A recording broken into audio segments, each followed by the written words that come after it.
इस भूमंडल पर मृत्यु लोक में जितने भी जीव इस संसार सागर में भटक रहे होंगे, शिव महापुराण की कथा सुनकर वो भी तर जाएंगे। ये अकेली बिंदु को तारने वाली नहीं है। इस मृत्यु लोक में जो विराजमान, आज भी नियम है महाराज, श्राद्ध का भोजन टेबल पर नहीं कराया जाता। श्राद्ध का भोजन ब्राह्मण को कुर्सी पर बिठाकर नहीं कराया जाता। श्राद्ध का भोजन किसी जाता। श्राद्ध का भोजन आज भी प्रमाण है कि ब्राह्मण के लिए भूमि पर आसन लगना चाहिए और जमीन पर बैठकर कराना चाहिए। तब क्यों? क्योंकि इस भूमि पर बैठकर जब भोजन कराएंगे, इसी भूमि से ना जाने कितने पितृ गए, कितने तर्पण हुए, कितनी तिलांजलि हुई, इसी भूमि से, इस रज से, इस कण से ना जाने कितने जीव चल गए। अब लकड़ी पर या टेबल पर या कुर्सी पर बैठकर ब्राह्मण को भोजन कराने का प्रमाण नहीं है।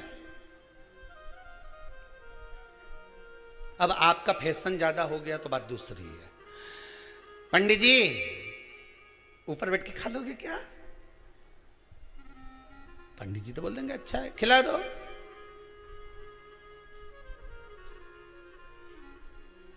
ऊपर बैठ के क्यों?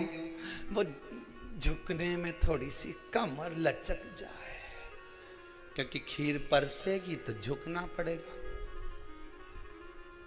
अब ब्राह्मण अगर भोजन करने आसन पर बैठेगा, तुम अगर थोड़ा झुककर परसोगी, ब्राह्मण के सम्मुख में आप थोड़ा सा भोजन कराते समय झुकोगी, जरा विचार करिए।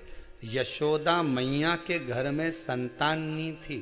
यशोदा जी श्रावण के महीने में श्रावणी करने आए हुए ब्राह्मण को मात्र खीर परोसने के लिए गई थी। 52 साल की उम्र थी, संतान का सुख नहीं दिख रहा था, खीर परोसने के लिए गई।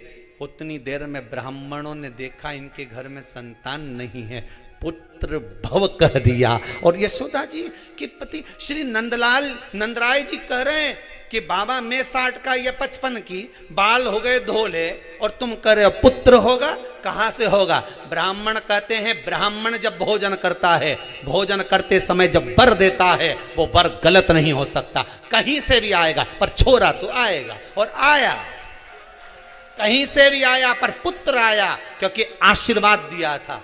श्राद्ध पक्ष का भोजन टेबल पर नहीं, कुर्सी पर नहीं, श्राद्ध पक्ष का भोजन ब्राह्मण को आसन लगाकर जमीन पर कराना चाहिए, भूमि पर।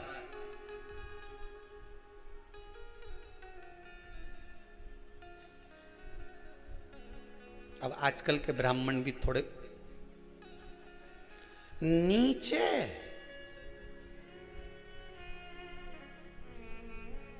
अगर हम टेबल पे ही जीम लें तो